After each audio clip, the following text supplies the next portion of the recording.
is the evidence of people subconsciously rejecting it? What is the evidence? They're living in a scientific world. That's their world. You can't be talking to them. Well, how is Jesus present in the Blessed Sacrament, in the Eucharist? Well, the theory baptized by St. Thomas was that Jesus was substantially present. So if you accept that all the world is divided into 10 metaphysical boxes, substance and 9 accidents, then it works.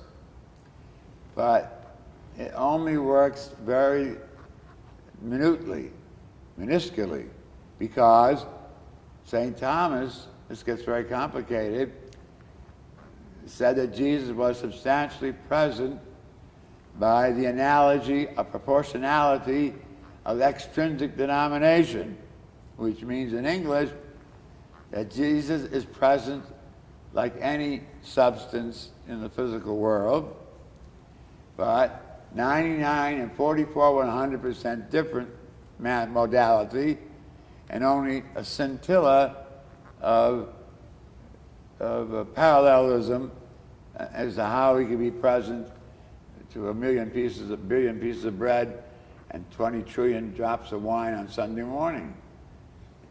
I mean, people, the average priest doesn't even know what transubstantiation means.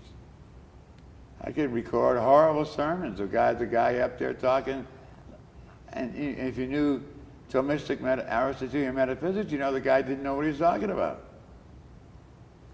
So that was a wonderful tool for 800 years. It's gone. The new tool is science and post-Darwinian science, not just post-Newtonian, and modified Einstein theories. And that's where we are. And that's the kind of faith that the young people are looking for. So how is Einstein going to fit into the new theology? His theory of relativity, Darwin's theory of everything is accidental.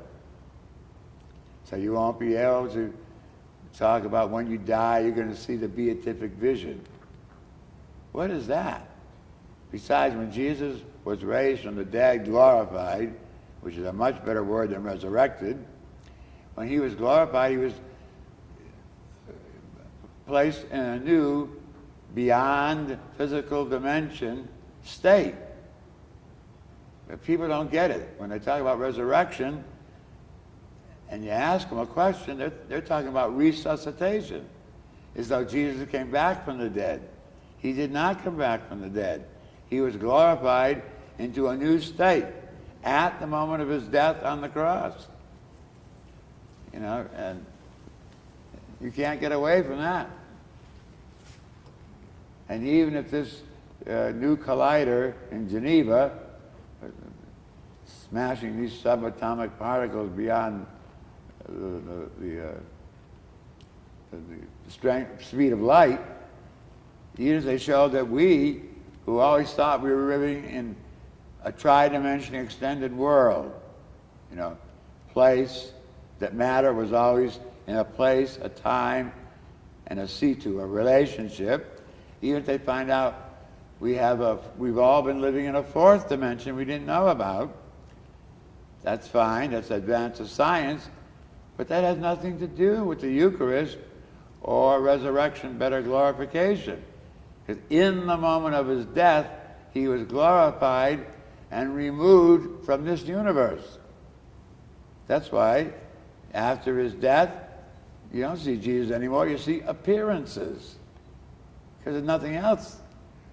He has to assume, however he does it, I don't know, appears to people.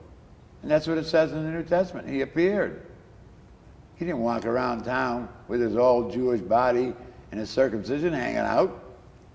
You know, he was in a new state of existence. It's a difficult concept, you know, but there's no resuscitation is a different state.